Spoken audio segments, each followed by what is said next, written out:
Hello friend, welcome to my YouTube channel Seth study point by Girish Chandra Seth. आज का topic है वेद। ऋग्वेद पर आधारित परीक्षाओं में पूछे गए प्रश्न। अधिकतर परीक्षाओं में जो प्रश्न पूछे गए हैं वो यहाँ पर संकलित किए गए हैं ताकि आपको आगामी परीक्षाओं में इनको पढ़ करके आसानी बनी रहे। तो आइए वीडियो शुरू करते हैं। इससे संबंधित ही वीडियो दूसरा ऋग्वेद, उसको यूट्यूब पर देख लीजिए, और वैदिक सभ्यता ये भी यूट्यूब पर पड़ा हुआ है। ये तीनों वीडियो जो हैं एक से ही संबंधित हैं। ज़्यादा कंटेंट होने के कारण 3 पार्ट में डिवाइड इनको कर दिया गया है। आइए शुरू करते हैं। पहला क्वेश्चन है, ऋग्वेद में वर्णित शब्द अघन्या का अर्थ क्या है? तो ऋग्वेद काल में अघन्या गाय को कहा करते थे। गाय उस समय की सबसे मूल्यवान वस्तु होती थी और ना मारे जाने योग्य या मारने पर मृत्युदंड और घायल करने पर देश निकाला दिया जाता था। तो अधिकता शब्द क्या आता है, अघन्या का अर्थ क्या है, या सबसे मूल्यवान वस्तु उस समय की क्या थी? तो नेक्स्ट क्वेश्चन है, ऋग्वेद में यव शब्द का अर्थ क्या है? तो कृषि उत्पाद जौ से इसका संबंध है। यव शब्द को जौ से संबंधित मानते हैं। युद्ध देवता किसे कहा जाता था? तो इंद्र देवता को युद्ध देवता कहा जाता था। नेक्स्ट क्वेश्चन है, ऋग्वेद में वर्णित शब्द अघन्या का अर्थ गाय से है। वेदों में सदानीरा किस नदी को कहा जाता था? तो गंडक नदी को सदानीरा कहा जाता था। ऋग्वेद में किसका वर्णन है? तो ऋग्वेद में ईश्वर महीना का वर्णन किया गया है। गोत्र शब्द का सबसे पहले प्रयोग कहाँ हुआ है? तो ऋग्वेद में सबसे पहले गोत्र शब्द का उल्लेख हुआ है। तो उस समय ऋग्वेद में गोत्र को गोष्ठ कहा करते थे।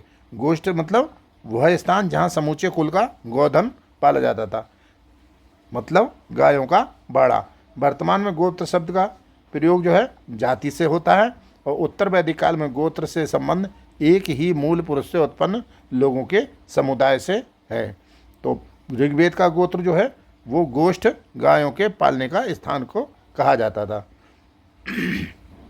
निष्क आभूषण कहाँ पहना जाता है? तो निष्क आभूषण के बारे में पूछा गया है।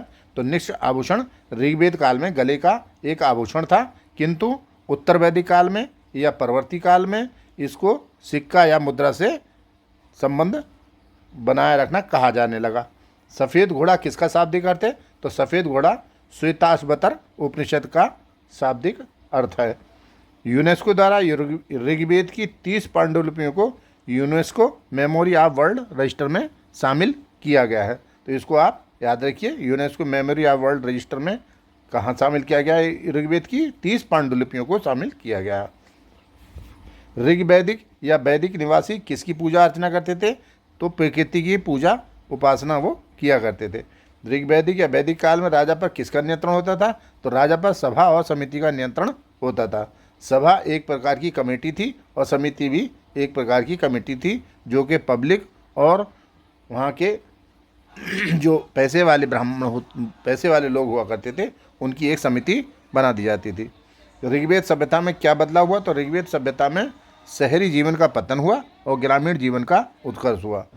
ऋग्वेद सभ्यता से पहले सिंधु सभ्यता थी, जो कि नगरीय सभ्यता थी, लेकिन ऋग्वेद सभ्यता ग्रामीण सभ्यता मानी जाती है।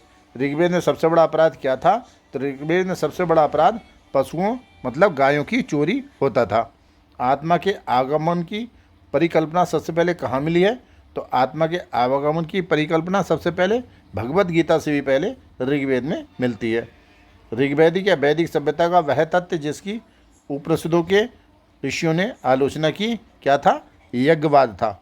मतलब जो ऋग्वेद काल में यज्ञ का था वो उपनिषद के ऋषियों ने आलोचना की, क्योंकि उपनिषद बाद में रचित किए गए। तो बाद के रचित उपनिषदों के ऋषियों ने यज्ञवाद की आलोचना की। ऋग्वेद या वैदिक काल में कर का भार किस पर था? कर कौन देता था अधिकतर? तो कर का भार अधिकतर वैश्य समुदाय पे था। राजा के निर्वाचन से संबंधित सूक्त कहाँ पाए जाते हैं? तो ये ऋग्वेद में पाए जाते हैं।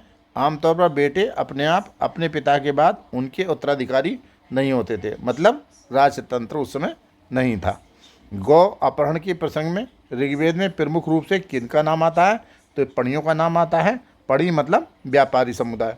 ऋग्वेद में लोग इंद्र का आवाहन किस प्रयोजन से करते थे? तो इंद्र का आवाहन युद्ध का देवता उन्हें मानते थे, वर्षा का देवता मानते थे। भौतिक सुख और विजय के लिए भी इंद्र का आवाहन उस समय किया जाता था। ऋग्वेद में संपत्ति का मुख्य रूप क्या था? तो ऋग्वेद में संपत्ति का मुख्य रूप जो था वो गोधन था, मतलब गायों का एक समूह। ऋग्वेद काल में नियमित भूमि कर नहीं देने का कारण क्या था? तो नियमित भूमि कर इसलिए नहीं देते थे क्योंकि लोग एक स्थान पर स्थायी रूप से नहीं बसे थे, लोग अलग अलग बसते थे, अलग अलग चले जाते थे। क्या सोम एक पौधे का नाम भी है? तो सोम जो है एक पौधे को ही कहते थे, पौधा ही देवता के रूप में पूजा जाता था। प्रकृति पूजक होने के कारण इसकी पूजा होती थी, क्योंकि सोम पौधे से ही सोमरस नामक पेय प्राप्त किया जाता था, जिसका उसमें बहुता प्रचलन था। ऋग्वेद का प्रथम सूक्त किसके लिए विकसित किया गया था? तो ऋग्वेद का प्रथम सूक्त जो है वो अग्नि हेतु विकसित किया गया था। प्रथम सूक्त अधिकतर अग्नि हेतु ही विकसित किए गए हैं। ऋग्वेद में 1000 से ज़्यादा स्तवन हैं, इन्हें क्या कहा जाता है? तो उन्हें सूक्त कहा जाता है। ऋग्वैदिक समाज कैसा था? तो ऋग्वैदिक समाज जो है पितृसत्तात्मक समाज था। ऋग्वैदिक समाज में सती प्रथा का प्रचलन नहीं था, उस समय सती प्रथा का प्रचलन नहीं था। ऋग्वेद और अवेस्ता में दोनों में समानता मिलती है। तो ये अवेस्ता किस क्षेत्र से संबंधित है? तो ईरान देश से ये संबंधित है।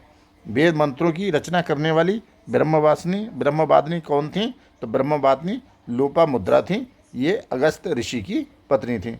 वैदिक साहित्य में वेद मंत्रों की रचना करने वाली अन्य विदुषी स्त्रियां कौन कौन थीं? अपाला थीं, घोषा थीं, विश्वबारा थीं और लोपामुद्रा थीं। ये उस समय की प्रसिद्ध विदुषी स्त्रियां थीं जिन्होंने वेद मंत्रों की रचना की। इस प्रकार अधिकतर प्रश्नों को जिसमें संकलित किया गया है। वेद से संबंधित ये वीडियो है, इससे दूसरा वीडियो ऋग्वेद से संबंधित है और तीसरा वीडियो वैदिक सभ्यता से संबंधित है। तीनों को एक साथ यूट्यूब पर मेरे इसी चैनल पर आप सर्च करके देखिए, आपको अधिक से अधिक फ़ायदा होगा।